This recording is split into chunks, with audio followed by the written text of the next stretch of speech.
Welcome to student dot com. So మనకి chemical కైనెటిక్స్లో second క్లాస్లో మనకి ఇవాళ catalyst, half life and factors affecting reaction rate గురించి తెలుసుకుందాం. Next coming to the catalyst. Catalyst is used to change the rate of the reaction. So already last క్లాస్లో మనం చెప్పాం rate of the reaction is nothing but ఏంటంటే velocity అని చెప్తాం. So rate of reaction ఎక్కువ ఉన్నదంటే ఆ రియాక్షన్ స్పీడ్గా జరుగుతున్నట్టు అని అర్థం. సో అయితే ఎందుకు చేంజ్ అన్నామంటే కెటలిస్ట్లో మనకి టూ టైప్స్ ఉంటాయి. పాజిటివ్ కెటలిస్ట్లు ఉంటాయి, నెగిటివ్ కెటలిస్ట్లు కూడా ఉంటాయి. పాజిటివ్ కెటలిస్ట్ ఏంటంటే రేట్ ఆఫ్ రియాక్షన్ ఇంక్రీజ్ చేస్తాయి. నెగిటివ్ కెటలిస్ట్ ఏంటంటే rate of the reaction decrease చేస్తాయి. సో అందుకని మనకి రెండిటికి కామన్గా చేంజ్ అని పెట్టాం. So catalyst is used to change the rate of the reaction. Next half లైఫ్కి వచ్చేసరికి ఏంటంటే it is the time taken to consume half of the reactant. So దీన్ని ఎలా ఎక్స్ప్లెయిన్ చేయొచ్చు అంటే మనకి ఇప్పుడు ఎక్స్ అనేది ఒక రియాక్టెంట్, కొంత టైం తర్వాత అది వై అనే ప్రోడక్ట్ కింద కన్వర్ట్ అయింది. ఇనీషియల్గా ఎక్స్ అనేది 10 grams ఉంది. మనకి ఆ రియాక్షన్ రేట్ అనేది అరౌండ్ ఒక పర్ సెకండ్కి 1 gram తగ్గడం అనేది ఉన్నదనుకోండి. అంటే ఒక సెకండ్ అయిందంటే ఒక్కొక్క గ్రామ్ తగ్గుతుంది. అంటే ఒక సెకండ్కి 1 gram తగ్గి 9, నెక్స్ట్ సెకండ్కి 8, థర్డ్ సెకండ్కి 7. సో అలాగా ఎవ్రీ సెకండ్కి ద వెయిట్ అంటే nothing but the concentration of the x is decreases, simultaneously the concentration of y is increases. అంటే స్టార్టింగ్లో మనకి ఎక్స్ అనేది 10 grams ఉంది, వై అనేది ప్రొడక్ట్ అనేది అసలు ఏం ఫామ్ అవ్వలేదు కాబట్టి అది 0. ఒక సెకండ్ తర్వాత ఇది 9 అయింది, వై అనేది ప్రొడక్ట్ ఫామ్ అవ్వడం స్టార్ట్ అయింది, ఇక్కడ 1 అవ్వాలి. ఓవరాల్ అంతా కలిపితే మనకి 10 రావాలి. ఇక్కడ 9 అయితే ఇక్కడ 1, ఇక్కడ 8 అయితే ఇక్కడ 2, ఇక్కడ 5 అయితే ఇక్కడ 5.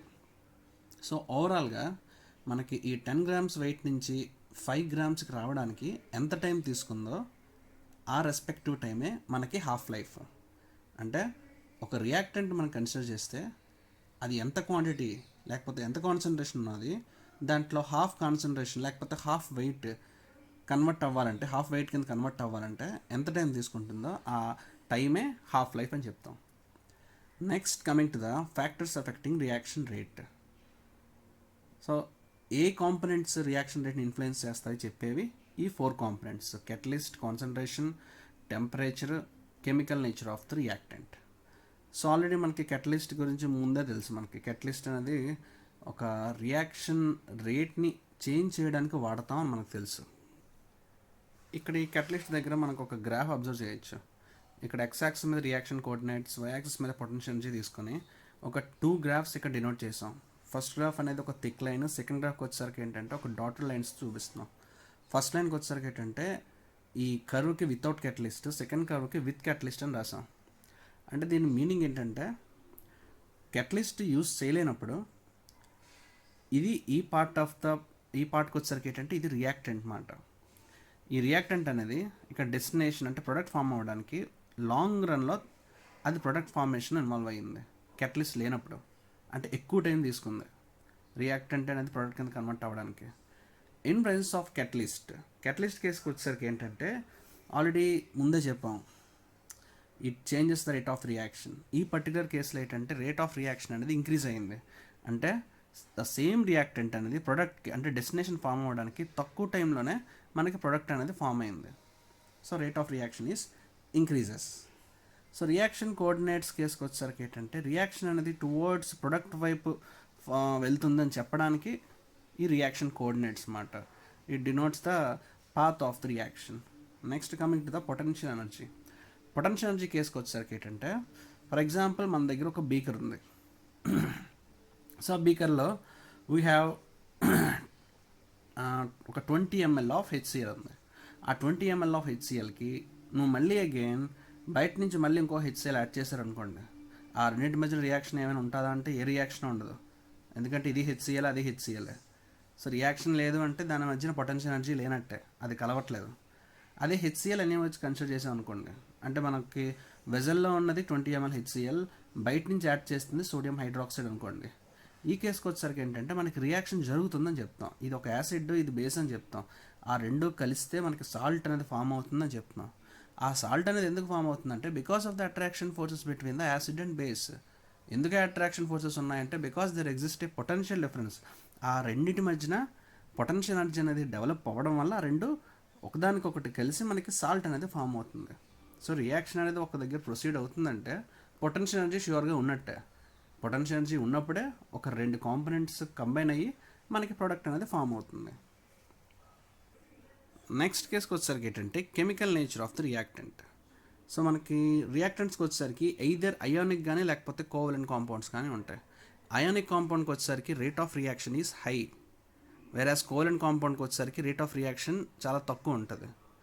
సో ఎందుకు వీటికి తక్కువ, ఎందుకు అయానిక్ కాంపౌండ్స్కి ఎక్కువ ఉంటుందంటే bond rearrangements, next bond break అయ్యి మళ్ళీ అగైన్ కొత్తగా ఫామ్ అవ్వడానికి కోవలెంట్ కాంపౌండ్స్కి ఎక్కువ టైం తీసుకుంటుంది, కాబట్టి రేట్ ఆఫ్ రియాక్షన్ తక్కువ. అదే అయానిక్ కాంపౌండ్స్కి అయితే రేట్ ఆఫ్ రియాక్షన్ ఎక్కువ అని చెప్తాం. Next one, concentration of the reactants. With increase in the concentration of the reaction the rate of the reaction is also increases. అంటే ఇక్కడ డైరెక్ట్లీ ప్రపోర్షనల్ సింబల్ ఉంది. అంటే మనకి రియాక్టెంట్ సైడ్ కాన్సన్ట్రేషన్ అనేది మనకి ఇంక్రీజ్ చేస్తే మనకి రేట్ ఆఫ్ ద రియాక్షన్ అనేది ఇంక్రీజ్ అవుతుంది. దీన్ని మనం లా ఆఫ్ మాస్ యాక్షన్ చెప్తాం. ఇక్కడ మాస్ అనేది ఏంటంటే that is related to the concentration of the reactant. Reactant mass అనేది పెంచుతూ ఉంటే రేట్ ఆఫ్ రియాక్షన్ కూడా పెరుగుతుంది. నెక్స్ట్ వన్కి వచ్చేసరికి ఏంటంటే temperature of the reaction. Reactions that for every 10 degrees centigrade rise in the temperature, the rate of the reaction becomes doubled. అంటే మనకి టెంపరేచర్ 10 degrees centigrade రైజ్ చేస్తే ఒకేసారి మనకి rate of the reaction double అయిపోద్దని చెప్తున్నాడు. దాన్నే టెంపరేచర్ కోఎఫిషియంట్ చెప్తున్నాం. అంటే ఈ ఎగ్జాంపుల్లో ఫర్ ఎగ్జాంపుల్ మనకి రియాక్షన్ సింబల్ ఇలా ఉంది, x is gives rise to y అని చెప్పి. ఇనీషియల్గా ఎక్స్ అనేది 20 grams ఉంది. అంటే అరౌండ్ ఒక 25 degrees centigrade దగ్గర మనకి కాంపొనెంట్ 20 grams ఉంది, వై అనేది కంప్లీట్గా 0. ఈ పర్టికులర్ కేసులో 25 degrees centigrade దగ్గర పర్ సెకండ్కి అరౌండ్ ఒక 2 grams అనేది చేంజ్ అవుతుంది అనుకోండి. అంటే ఎవ్రీ సెకండ్కి 2 grams కాన్సన్ట్రేషన్ ఇక్కడ డిక్రీజ్ అయితే అదే సెకండ్కి 2 grams కాన్సన్ట్రేషన్ ఇక్కడ ఇంక్రీజ్ అవుతుంది. అంటే ఇక్కడ 20 అయితే ఇక్కడ 0. నెక్స్ట్ సెకండ్కి వచ్చేసరికి ఏంటంటే ఇక్కడ 18 అయితే ఇక్కడ 2, ఇక్కడ 16 అయితే ఇక్కడ 4, ఇలా ఇక్కడ తగ్గుతూ ఉంటుంది, ఇక్కడ ఇలా పెరుగుతూ ఉంటుంది.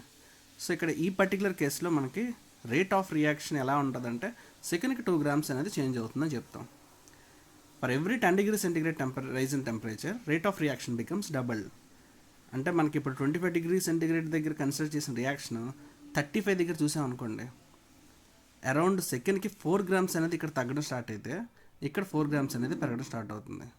అంటే x gives rise to y అని పెట్టి ఇక్కడ 20 ఇనీషియల్, ఇక్కడ 0 వై అని పెట్టుకుంటే x is gives rise to y, ఇక్కడ ఇనీషియల్గా 20 ఉంది, ఇక్కడ 0 ఉంది. 35 degrees centigrade దగ్గర మనం చెప్పుకుంది సెకండ్కి 4 grams తగ్గుతుంది. అంటే ఒక సెకండ్ అయిందంటే ఇక్కడ 16, ఇక్కడ 4, నెక్స్ట్ సెకండ్ అయిందంటే ఇక్కడ 12, ఇక్కడ 8.